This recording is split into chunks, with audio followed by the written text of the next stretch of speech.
Bienvenue ici à 4 km de Nantes. Non, je ne me trouve pas dans Loire-Atlantique, mais dans l'Est Aveyronais, pas très loin du Gard, parce que Nantes, ça s'écrit N-A-N-T. Je m'apprête à débuter cette rando qui s'annonce assez facile sur le papier, moins de 13 km et peu de difficultés techniques. Par contre, il y aura une difficulté d'orientation. Donc on va aller voir ça sur place. C'est parti, suivez-moi.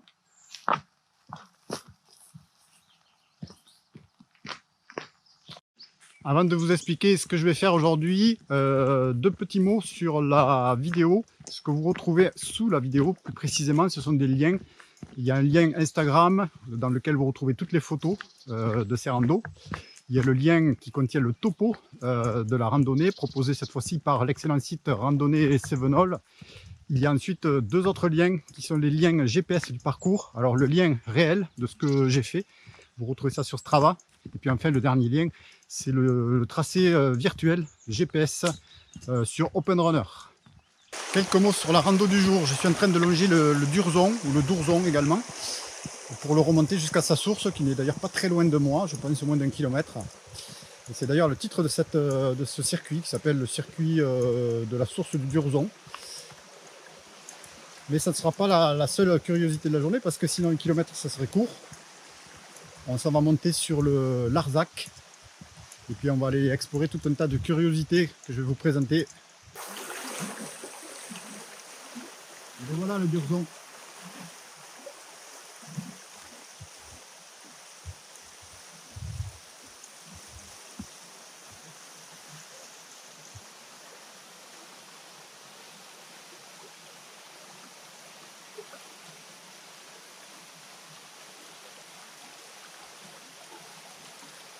Je suis toujours entouré par les buis.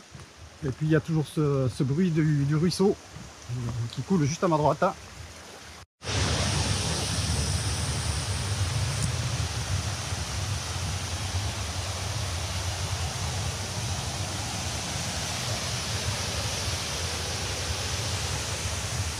Voilà, on se trouve en aval du bassin de captation des eaux du Durzon.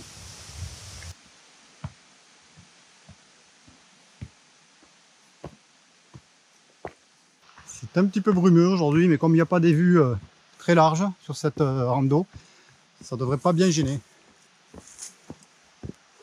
On vient déjà buter contre les rochers au bout de quelques minutes de montée. Comme annoncé, ça monte assez raide.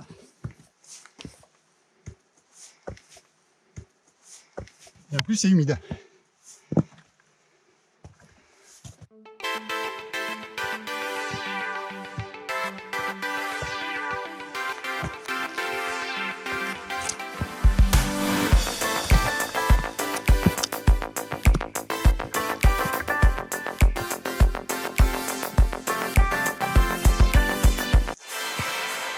Continue à monter, mais le plus dur semble déjà derrière.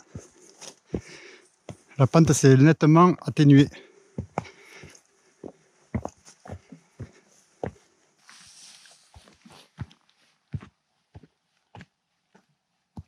Pour l'instant, pas de difficulté d'orientation, mais ça va venir, je pense. Il faut juste faire un petit peu de gymnastique là.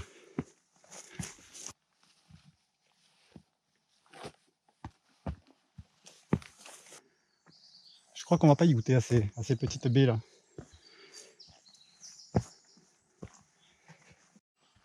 Très agréable piste alors que je suis en train de m'approcher de la première curiosité du jour. Je vous la montre dans quelques instants. On y est, voici le premier détour. Ça s'appelle donc l'abri des Canalettes. Donc l'abri des Canalettes. Je sais pas si on peut lire.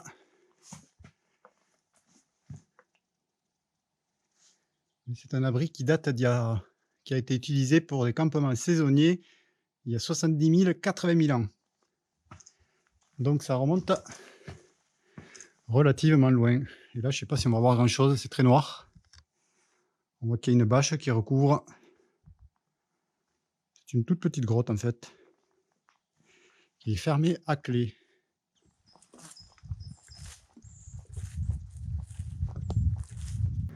Alors, les conseils du jour pour l'orientation concernant une rando. 4 points peuvent être intéressants. Un GPS déjà, avec un tracé fiable. Une boussole, puisque comme moi actuellement en forêt, c'est pas évident de déterminer l'orientation. Peut-être avec le soleil, mais si vous êtes dans le brouillard, c'est une paire de manches. Et puis après, des cartes. Donc des cartes IGN au 25 millième que vous pouvez imprimer directement depuis le géoportail. Ou sinon OpenStreetMap qui est pas mal aussi, parce qu'il y a des chemins supplémentaires qu'on ne retrouve pas sur le géoportail. Et dernier point, eh bien, tout simplement, si vous avez la rando, un topo de rando, vous l'imprimez et vous l'emportez avec vous, ça peut servir. Bon, ce ne sont pas mes dernières volontés, c'est juste le topo, parce que j'arrive donc dans la zone dolomitique, c'est-à-dire un endroit où il y a plein de rochers dressés comme ça là. Et voici notre belle arche. Immanquable d'après le topo, effectivement. Pas trop la rater celle-là.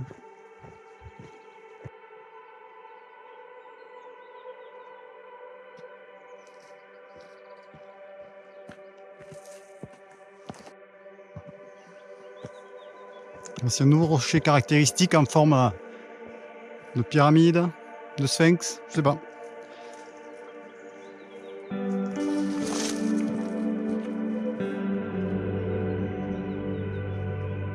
Le rocher aux 2 trous. Il y a presque un crâne enfoncé dans le sol.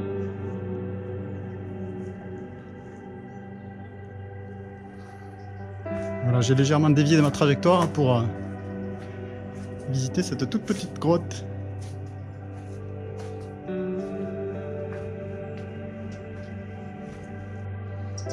Voici encore de drôles de formations.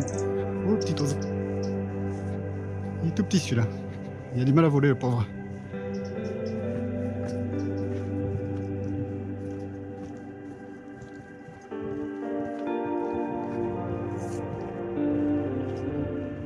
Quelques passages ont été aménagés avec du cordage.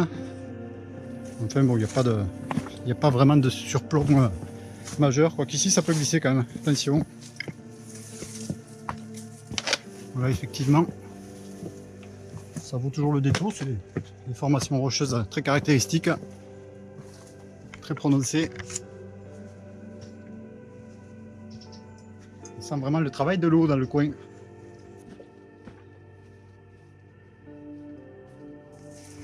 Bon, voilà, s'approcher de cette grotte.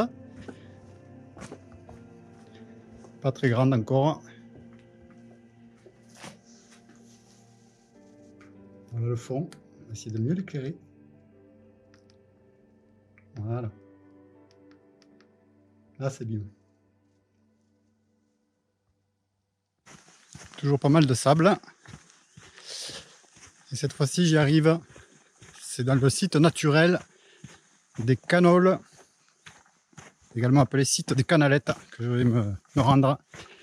Alors, si vous ne savez pas ce que c'est, je vais vous inviter à le découvrir. C'est l'entrée de la Canole. Alors, je vais vous montrer à quoi ça ressemble, cette bestiole. En fait, c'est tout simplement de l'eau qui a érodé le calcaire. Et on arrive à ces formations absolument extraordinaires. Il y a une fraîcheur assez remarquable par ici.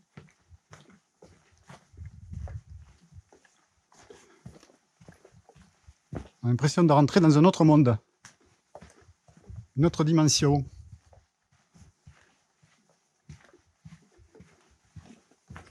Avec la mousse, forcément, il y a de l'humidité, on le sent vraiment fortement. Bon, il y a même presque une espèce de brouillard folle là-bas. Ah oui, en effet.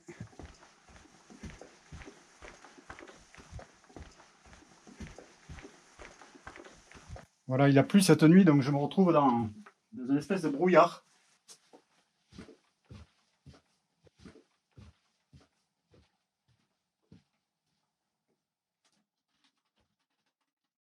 C'est tellement étroit qu'on passe juste. Hein. Alors en effet, là, c'est assez incroyable comme endroit.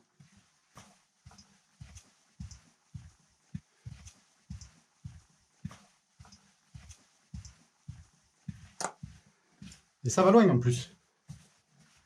Il y a carrément un rocher qui est resté coincé ici. J'espère qu'il ne va pas me tomber dessus.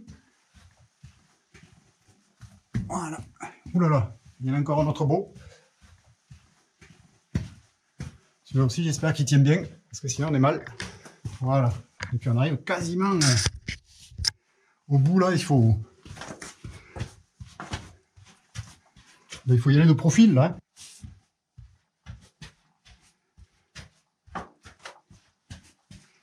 Voilà, et à nouveau ça a l'air de s'élargir. Et là je suis dominé par des falaises de d'une dizaine de mètres peut-être. Alors là je suis au bout. Ah non, non, non. Vous voyez, il y a encore de l'ouverture par ici. On peut encore continuer, mais là bon, je laisse ça à d'autres. Hein. Ah ouais, superbe coin là. Regardez-moi ça au-dessus.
Voilà les merveilles de la nature à 2 pas de chez nous.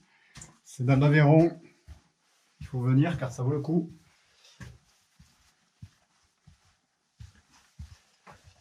Voilà, je sors de la première canole. Je vais essayer d'aller en explorer une autre. Donc elles sont certainement moins bien d'après ce que j'ai lu, mais on va quand même aller jeter un petit coup d'œil.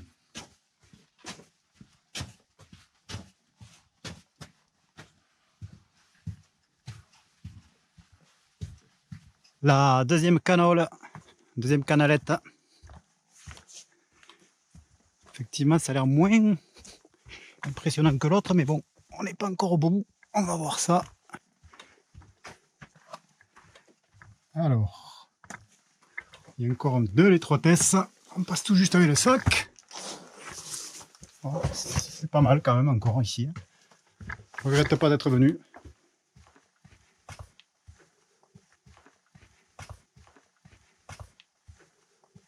C'est sûr que ça surplombe beaucoup moins que l'autre. Mais ça a encore du charme. Alors, donc il a fallu que je quitte à nouveau le sac.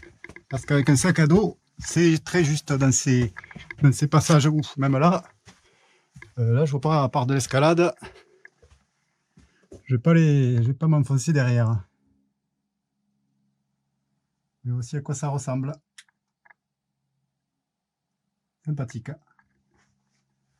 Voilà, toujours le même principe que tout à l'heure, mais avec des parois beaucoup moins hautes. Bon, je crois que ça valait le détour, ces petites canalettes. On va en sortir maintenant. J'ai remis le sac, ça doit passer normalement. Il y a un petit peu de contorsion à faire dans les mètres qui arrivent. Mais je pense que ça sera pas mal. On a vu le principal.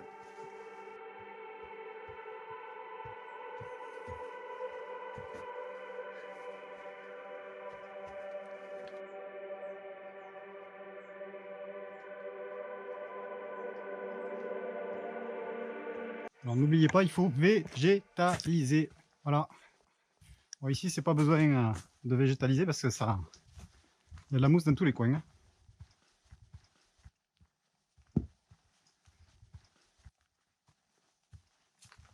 Hop.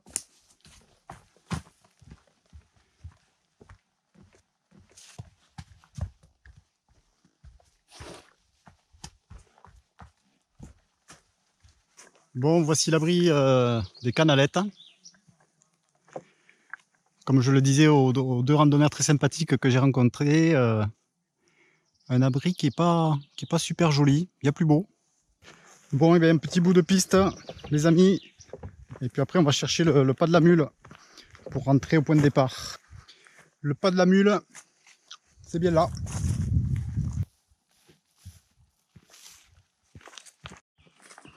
Une des remarques que je me fais, c'est qu'aujourd'hui, il fait quand même assez chaud.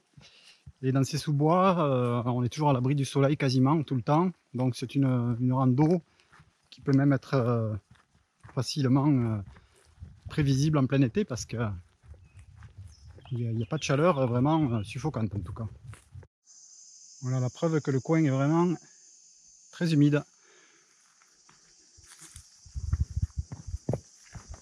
Il y a des mousses qui arrivent à pousser presque n'importe où dans ce sous-bois. Mon sentier commence à devenir un peu plus tortueux là. Et humide en plus. Donc il va falloir y aller tranquille. Et là ça devient, je crois, le coupe-gorge. On se demande d'ailleurs si c'est le sentier là. On a un léger doute. Je m'engage là, mais je ne sais pas si je suis sur le bon endroit. Je pense que oui. Oh là là, attention. Oui, ça continue bien là, c'est bien là. Ah oui, c'est vraiment moussu là. J'espère que je suis pas en train de me perdre. En théorie, je suis pas loin de ma trace, mais il n'y a plus aucun repère ici. Ah si, quand même. Si. Le sentier revient. Voilà, je dois me trouver, je pense, au pas de la mule, le passage un petit peu malaisé du parcours sur le retour. Il y a une petite vue qui se dégage. Donc je vais quand même vous la montrer. C'est la vallée direction Nantes. Nantes, c'est vers le fond, là, vers la droite. Je pense qu'on voit pas tout à fait les maisons ici.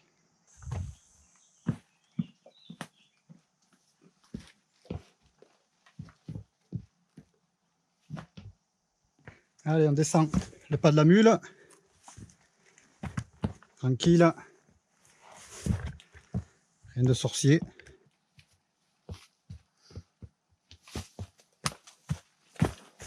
Je termine la descente du sentier du pas de la mule.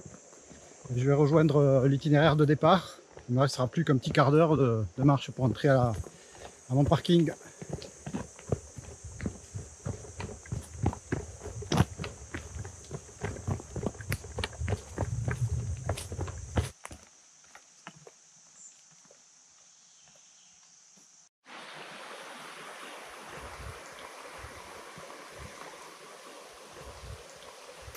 Ainsi s'achève cette rando des sources du Dourzon et des Canalettes.